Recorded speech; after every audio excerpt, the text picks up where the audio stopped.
किसी का पिता दुराचारी भी हो, चाहे संसार उसे त्याग भी दे, तो भी पुत्र का धर्म है कि वो अपने पिता को भगवान की तरह पूजे, क्योंकि पिता मनुष्य का प्राणदाता होता है। लक्ष्मण, जब पिता की भक्ति नहीं करते, देवता तो क्या, स्वयं भगवान भी उनकी पूजा को स्वीकार नहीं करता।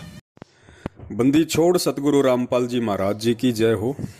सत्साही भगत जी, आप जी ने ये दशरथ पुत्र श्री रामचंद्र जी का 26 सेकंड का छोटा सा वीडियो दास को भेजा है।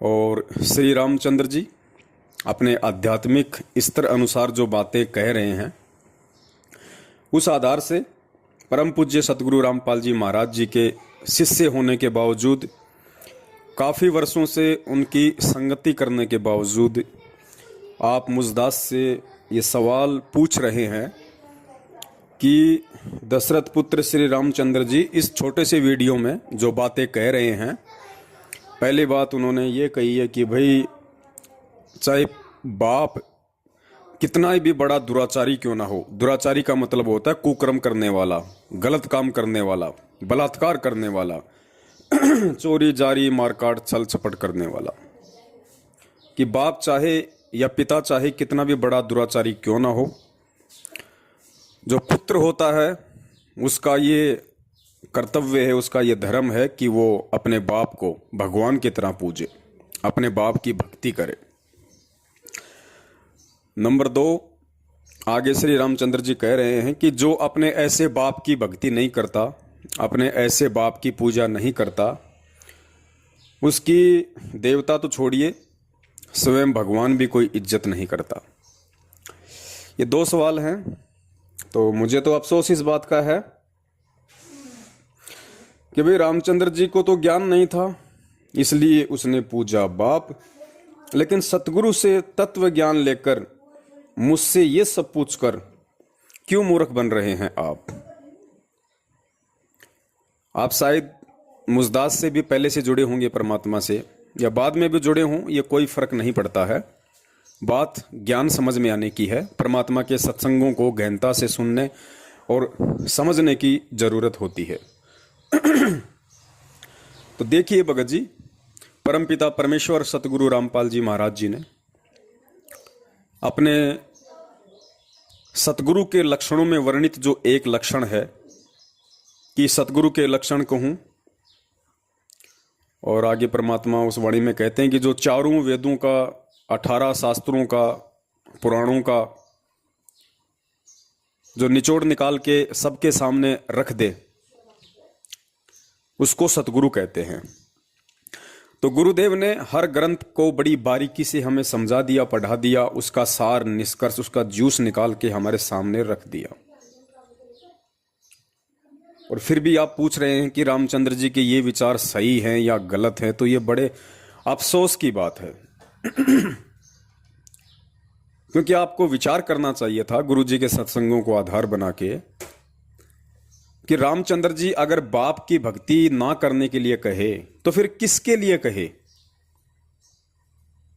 भाई रामचंद्र जी बाप के लिए ही कह सकता है, क्योंकि भगवान की उन्हें कोई जानकारी नहीं कि भगवान कौन है, किस भगवान की पूजा करनी चाहिए। और जो व्यक्ति भगवान और भगवान की भक्ति के विषय में सही जानकारी दे सकता है, वो होता है गुरु। तो गुरु रामचंद्र जी को ऊंचे लेवल का नहीं मिला, उनको नकली गुरु मिला हुआ था, वशिष्ठ जी। वो ज्ञानी तो थे, लेकिन वो तत्व ज्ञानी नहीं थे, और तत्व ज्ञान ना होने के कारण वो गुरु भी गलत ही होता है। तो रामचंद्र जी के पास में अपने पिता दशरथ जी की भक्ति करने के अलावा कोई ऑप्शन ही नहीं था। और दूसरी बात, ये रामचंद्र जी का आध्यात्मिक लेवल दर्शाता है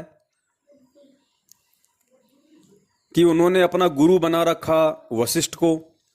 वशिष्ठ ने रामचंद्र जी को ओम नाम दिया हुआ था भक्ति करने के लिए, और उसके बावजूद भी रामचंद्र जी के ये विचार हैं कि जो अपने बाप की भक्ति नहीं करता, उसकी तो इज्जत देवता तो छोड़ो, भगवान भी नहीं करता। तो ये रामचंद्र जी के आध्यात्मिक स्तर को भी दर्शाता है कि त्रेता युग में जन्म लिए दशरथ पुत्र श्री रामचंद्र जी को कितना आध्यात्मिक ज्ञान था। अब वो बेचारे क्या करें भगत जी, गुरु मिला नकली जो भगवान की जानकारी दे सकता है, खुद जानकारी वो प्राप्त नहीं कर सकते क्योंकि वो उनकी मजबूरी थी, क्योंकि जो इनका पिता है काल भगवान ज्योति निरंजन जिसने गीता जी का ज्ञान बोला, उसने गीता जी अध्याय नंबर 2 श्लोक नंबर 47 में पूज्य गुरुदेव जी ने समझाया कि उसने स्पष्ट कहा हुआ है कि भाई अर्जुन, मेरी प्राप्ति ना कोई जप से, ना तप से, ना योग से, ना साधना से, ना रोने से, ना पीटने से, ना मरने से, ना मारने से, किसी भी तरह से आप मेरे वास्तविक स्वरूप के दर्शन नहीं कर सकते। तो रामचंद्र जी की बेचारी की फिर कहाँ औकात, कहाँ इतनी पहुंच जो अपने बाप के विधान के खिलाफ, काल भगवान के संविधान के खिलाफ उन तक पहुंच सके। तो भगवान तक वो डायरेक्ट पहुंच नहीं सकते थे, उनकी वहां तक उतनी पहुंच नहीं थी। दूसरी बची उनकी मां दुर्गा। अब दुर्गा बेचारी बता नहीं सकती, वो भी मजबूर है, क्योंकि दुर्गा को काल भगवान ने बिल्कुल टाइट कर रखा है कि दुर्गा, अगर तूने मेरी जानकारी इस 21 ब्रह्मांड में किसी भी जीव को दे दी तो मेरे से बुरा कोई नहीं होगा। ये सृष्टि रचना में पूज्य गुरुदेव ने अच्छे से समझा रखा है। तो कहने का मतलब ये है भगत जी, अब इतना सब कुछ ज्ञान देने के बाद, इतना सब कुछ समझाने के बाद, आज भी हम एक दिन छोटे छोटे वीडियो को देख के जो काल भगवान की प्रेरणा से हमारी आंखों के सामने आते हैं, ये वीडियो तो आपके आंखों के सामने पहले भी आए होंगे। ऐसा तो है नहीं, आज आपकी कम से कम 30 साल के आसपास की उम्र है, ज़्यादा भी हो सकती है। ऐसा तो है नहीं कि आपने जीवन में कभी रामायण देखी नहीं होगी, लेकिन उस समय आपके मन में इस तरह के कोई सवाल, कोई प्रश्न नहीं आए। लेकिन आज आपके मन में यदि इस तरह की प्रेरणा हो रही है, गुरु से इतना ज्ञान लेने के बाद भी, सतगुरु के द्वारा आध्यात्मिक मार्ग को इतना क्लियर करने के बाद भी, तो ये काल प्रेरणा है। और काल यही चाहता है कि किसी भी तरह से इस जीव को मैं शंकालु बना के रखूं, इसके मन में शंकाएं पैदा करके रखूं, ताकि इसका फोकस भक्ति पे कम रहे और फालतू की बकवादों में ज्यादा रहे।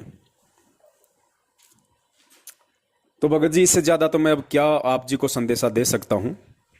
जो मर्म था, जो रहस्य था, वो तो पूज्य गुरुदेव जी ने गन्ने की जूस की तरह निचोड़ के गिलास में डाल के हम सब आत्माओं को पीने के लिए दे दिया है।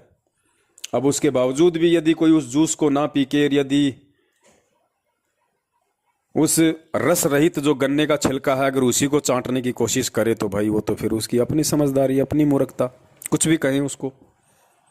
बाकी आप जैसे भक्तों से दास को इस तरह की उम्मीद नहीं थी। और ये क्यों हो रहा है? ये इसलिए हो रहा है भगत जी, क्योंकि लगता है आप जी ड्यूअल मोड में हैं। आपने एक मोबाइल में 2 सिम डाल रखी हैं। आप मैनेजमेंट की भी तरफ हैं, आप सत्सेवकों की भी तरफ हैं। तो जिस मोबाइल में 2 सिम होती है ना, वो आदमी परेशान रहता है। एक पे बात हो रही है, दूसरे पे टू टू टू टू चलती रहती है, यानी कोई दूसरा भी फोन करता रहता है, उधर से वो डिस्टर्ब होता रहता है। तो निवेदन करूंगा, प्रथम तो परमपिता परमेश्वर के सत्संगों को आधार बनाइए। अपने इस खोपड़ी रूपी मोबाइल से सतलोक आश्रम मैनेजमेंट हरियाणा रूपी इस जियो की सिम को निकाल के बाहर फेंको। वैसे भी लोग इसके टावर उखाड़ने में लगे हुए हैं आजकल। और परमात्मा की जो सिम है उसको डालो भगत जी, साध संगति वाली को। और फेसबुक पे जो लाइव प्रोग्राम आता है हर रविवार को, उसको देखो, सुनो, समझो निष्पक्ष होके और विचार करो। अब समय नहीं है भाई, अब समय बहुत कम बचा है। ये 1.5-2 साल का समय है। इस 1.5-2 साल के समय में भयंकर घमासान होगा। भगवान जेल में बैठने नहीं आया, बहुत इंतजार कर लिया। 1994 से 2014 तक तो ज्ञान दे के लोगों को समय दे दिया कि समझ जाओ समझ जाओ समझ जाओ। नहीं समझे कोई बात नहीं। 2014 से 2021 तक का समय लोगों को फ्री छोड़ के दे दिया कि करो तुम्हारी मनमानी, जो तुम्हें करना है, अपने पैर पे मारो तुम कुल्हाड़ी। कल को जब कटोगे तो दर्द भी तुम्हें ही होगा। तो जगत वाले तो गलतियां कर सकते हैं, ज्ञानहीन प्राणी गलतियां कर सकते हैं, लेकिन आप और हम तो परमपिता परमेश्वर के बच्चे हैं। उनके विधान, संविधान, ज्ञान, तत्व ज्ञान, मान मर्यादा, कर्म कुकर्म, अच्छे बुरे, हर चीज से हम परिचित हैं। परमेश्वर ने हमें करवा दिया। अब उसके बाद भगत जी इस तरह के सवाल यदि मन में पैदा होंगे तो कैसे बात बनेगी? कल को श्री कृष्ण लीला का कोई छोटा सा वीडियो आपके सामने श्री कृष्ण जी का आ जाएगा, उसमें ऐसा कोई डायलॉग मार दिया जाएगा, फिर आप उसको भेजोगे और कहोगे भगत जी ये क्या है, जरा इसको भी समझाओ। तो भगत जी इन चीजों को आप खुद के स्तर पे समझना शुरू करो, गुरुदेव के तत्व ज्ञान रूपी पासबुक को आंखों के सामने रख के। और पासबुक को आंखों के सामने रख के भी यदि कोई नकल नहीं कर पाता है तो फिर तो उसकी बहुत ही ज्यादा कमजोरी है, क्योंकि परमात्मा कहते हैं नकल में भी थोड़ी बहुत अकल चाहिए। तो भगत जी होता क्या है, परमेश्वर की एक वाणी है कि जिसकी जितनी बुद्धि उतना दे बता, उसका बुरा मत मानियो, वो अधिक कहाँ से लाए। तो रामचंद्र जी को जितना आध्यात्मिक ज्ञान था 3 लोक तक का, उस हिसाब से उन्होंने अपने विचार व्यक्त किए थे। और उनके विचारों से ये स्पष्ट झलकता है कि उन्हें 3 लोक का भी संपूर्ण ज्ञान नहीं था। बाप चाहे कितना ही बड़ा दुराचारी क्यों ना हो, बेटे का धर्म है कि वो उसकी भक्ति करे, उसकी पूजा करे। तो फिर भाई रावण का जो भाई था कुंभकर्ण,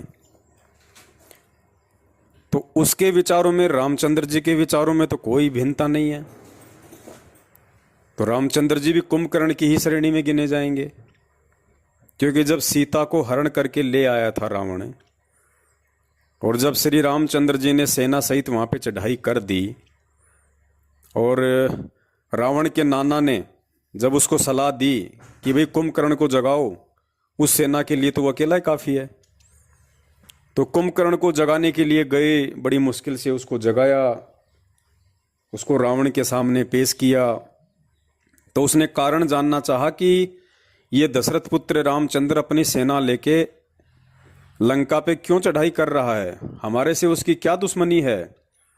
तो पता चला कि कुंभकर्ण के जो बड़े भाई साहब थे रावण जी, उन्होंने सीता जी का अपहरण कर लिया, दुराचार करने की मनसा से, कुकर्म करने की मनसा से, क्योंकि वो दुराचारी हो गया था, गलत भावना से सीता को लेके आया था शादीशुदा होने के बावजूद भी, तो वो दुराचारी की श्रेणी में था। तो रामायण देखने वालों ने तो ये भी अच्छे से पता है कि उस समय जो रावण और कुंभकर्ण का जो संवाद हुआ था 5-10 मिनट का, उसमें कुंभकर्ण भी तो यही कह रहा था कि ठीक है आप दुराचारी हो, लेकिन शास्त्र कहते हैं कि भाई चाहे दुराचारी क्यों ना हो, छोटे भाई का ये कर्तव्य होता है कि उसको बाप के समान समझे, उसका धर्म है कि उसको विपत्ति में छोड़ के ना जाए। और वो ही भाषणबाजी रामचंद्र जी कर रहे हैं। तो फिर कुंभकर्ण में और रामचंद्र जी में अंतर क्या रह गया? इस अंतर को समझाने के लिए ही तो परमात्मा ने हमें तत्व ज्ञान दिया है, क्योंकि ये बोलते क्या हैं, होता क्या है, इन्हें खुद नहीं पता होता है कि 3 दिन पहले हमने कौन सी सब्जी खाई थी, इन्हें खुद याद नहीं रहता, तो आध्यात्मिक ज्ञान कहाँ याद रहेगा इन्हें। तो ये भ्रमणा आज पूरी दुनिया की तोड़ने के लिए ही तो सतगुरु आए हैं। सतगुरु आए दया करी ऐसे दीन दयाल, बंदी छोड़ वृद्धदास का जठरग्नि प्रतिपाल। परमात्मा इसीलिए तो सतलोक से उतर के आया है, सतगुरु की भूमिका कर रहा है। तो भाई अब समझना भगत जी आपने स्वयं ने पड़ेगा, और परमेश्वर के ज्ञान को आधार बना के समझना पड़ेगा। यो सौदा फिर नाही रे संतो, यो सौदा फिर नाही। सत साहिब जय हो बंदी छोड़ के।